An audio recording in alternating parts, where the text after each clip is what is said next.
ভারতের ক্রিকেট মাঠ আর রাজনীতির মঞ্চ দুটি ভিন্ন জগৎ। তবে সময় এখন বদলেছে। ব্যাট আর ব্যালেটের মধ্যেও গড়ে উঠেছে সম্পর্ক। যেমনটা আগে হয়েছিল অলরাউন্ডার রবীন্দ্র জাদেজা ও গুজরাটের বিজেপি নেত্রী রিবাবা সোলাঙ্কির ক্ষেত্রে, এবার সেই তালিকায় যুক্ত হচ্ছে আরেক আলোচিত জুটি রিঙ্কু সিং ও প্রিয়া সরোজ। একজন বিস্ফোরক ব্যাটসম্যান যার নাম শুনলেই চোখে ভেসে ওঠে শেষ ওভারের ছক্কার ঝড়। অন্যজন ভারতীয় সর্বকনিষ্ঠ নারী সাংসদ, যিনি রাজনীতির মঞ্চে তরুণ প্রজন্মের প্রতিনিধিত্ব করছে দাপটের সঙ্গে। এই ব্যতিক্রমী জুটির বাগদান হচ্ছে ৮ জুন উত্তরপ্রদেশের লখনৌ শহরে একটি ৭ তারকা হোটেলে। আড়ম্বরপূর্ণ সে আংটি বদলের অনুষ্ঠান ঘিরে ইতিমধ্যে শুরু হয়েছে জল্পনা কল্পনা। তবে চূড়ান্ত পরিণয় আসবে ১৮ নভেম্বর।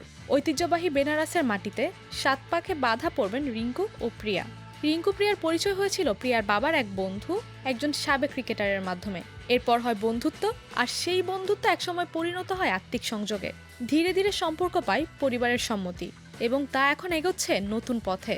রিঙ্কু সিং এর নাম এখন আইপিএল এর সেরা ফিনিশারদের তালিকায়। কলকাতা নাইট রাইডার্সের হয়ে মাঠে ঝড় তুলেছেন তিনি। জাতীয় দলের হয়ে সর্বশেষ খেলেছেন ইংল্যান্ডের বিপক্ষে।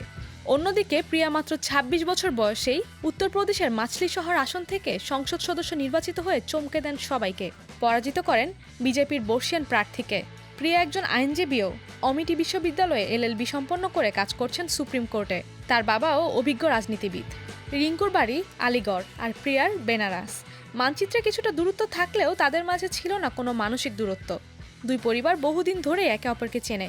সেই বিশ্বাস আর বন্ধনের ভেতরে শুরু হচ্ছে এক নতুন অধ্যায়ের সূচনা।